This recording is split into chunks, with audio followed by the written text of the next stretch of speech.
Well, hi there and welcome to Seasons Change. My name is Luann. Well, today I'm coming to you from my kitchen because I want to share with you a couple recipes using some canned meat from my prepper pantry.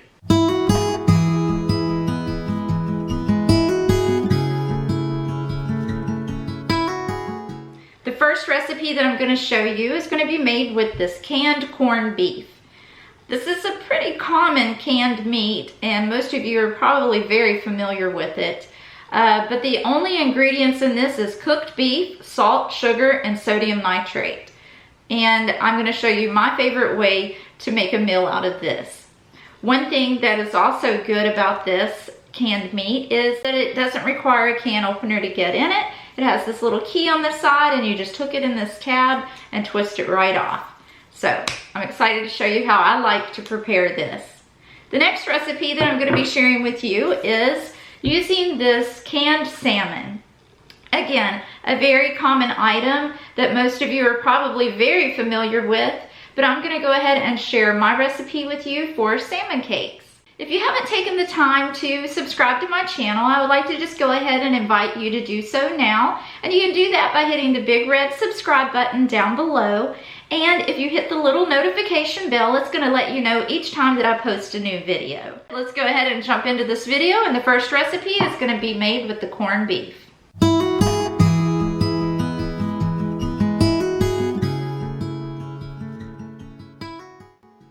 Okay, so the very first thing you're going to do is get out your favorite potato peeler. This is mine.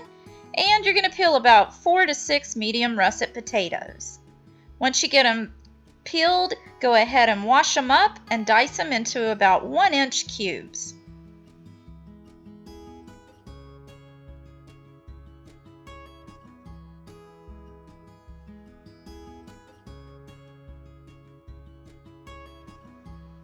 The next step is to go ahead and grab your favorite cast iron skillet, whether that be a 10-inch or a 12-inch. I'll let you be the judge of that depending on how many potatoes you decided to go with.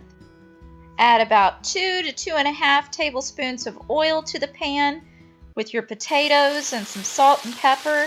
And if you'd like, go ahead and dice up an onion in there with it too.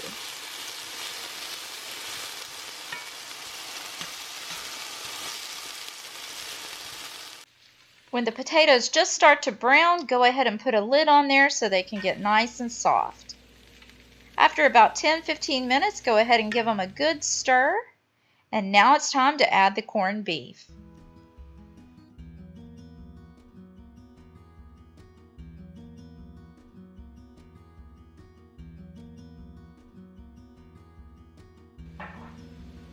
You're going to go ahead and just dump that corned beef right on top of your fried potatoes.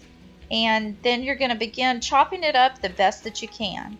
I like to scoop out a little hole in the middle of the potatoes so that the corned beef has direct contact with the skillet.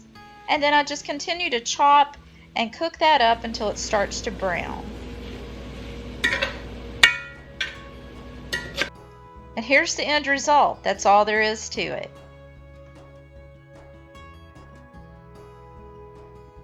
This is such a quick and easy meal that your whole family is going to love, and I like to serve mine with some chunky salsa and some shredded cheddar cheese.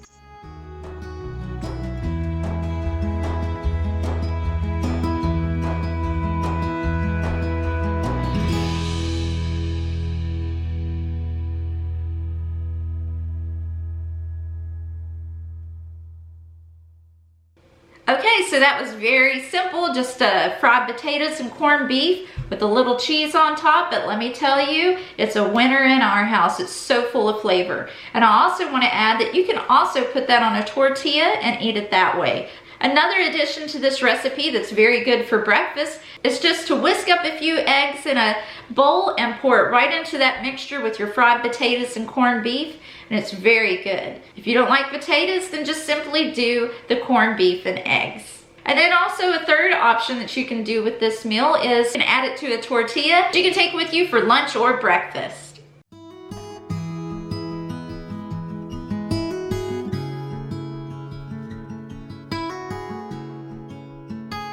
Okay, so here are the very basic ingredients for this recipe. It's 1 can of salmon, a 1/4 cup of milk, 2 eggs, and 1 cup of breadcrumbs. This is what the inside of the salmon looks like if you haven't seen it before. You're just going to dump that into a large bowl.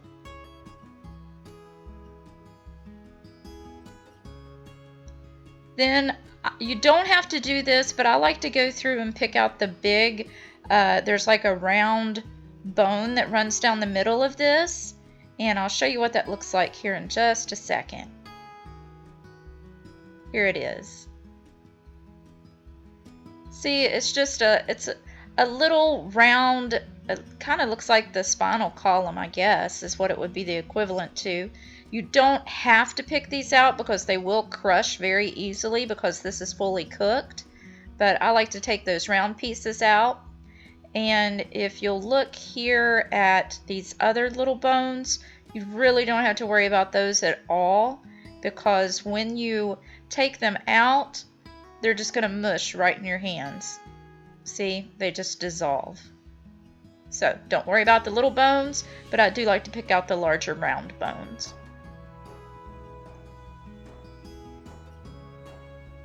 Okay, now you're just going to start by dumping in the 1/4 cup of milk, add your 2 eggs,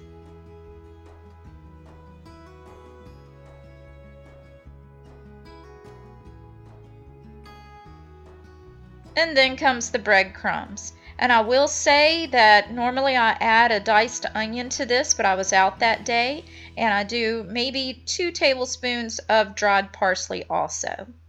Alright, so pull up your sleeves and get in there and start mixing this up, kind of like making a meatloaf. Just smash it all together really good until it's mixed very well.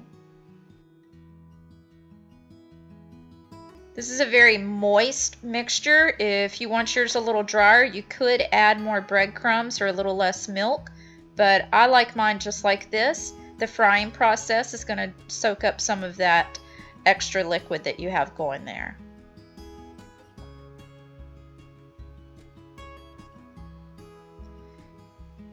Now, usually I get at least 5 decent sized patties out of this mixture.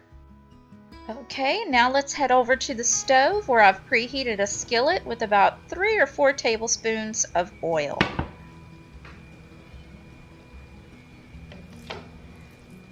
And now all that you have to do is place those patties in the pan one at a time, and you're going to cook them for about 3 to 5 minutes per side.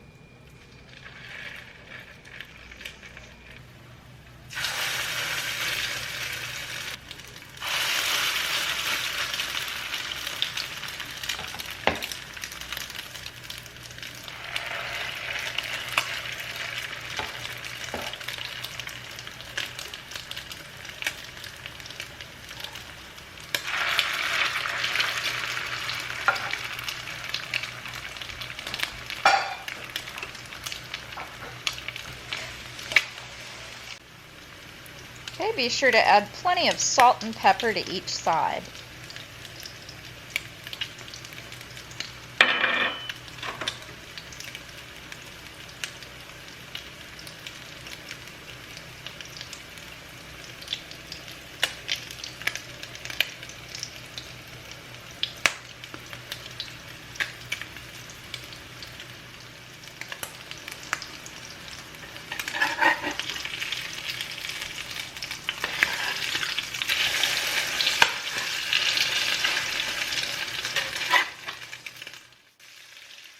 You don't have to worry too much about overcooking these.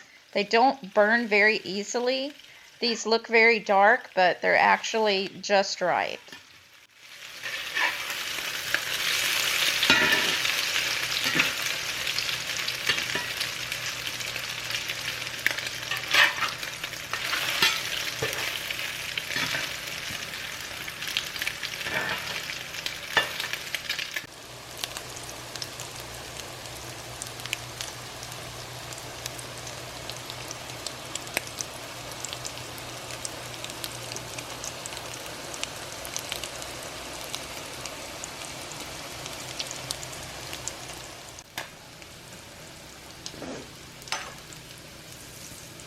Okay, don't forget to salt and pepper that other side, and that's going to do it for these easy to make salmon cakes.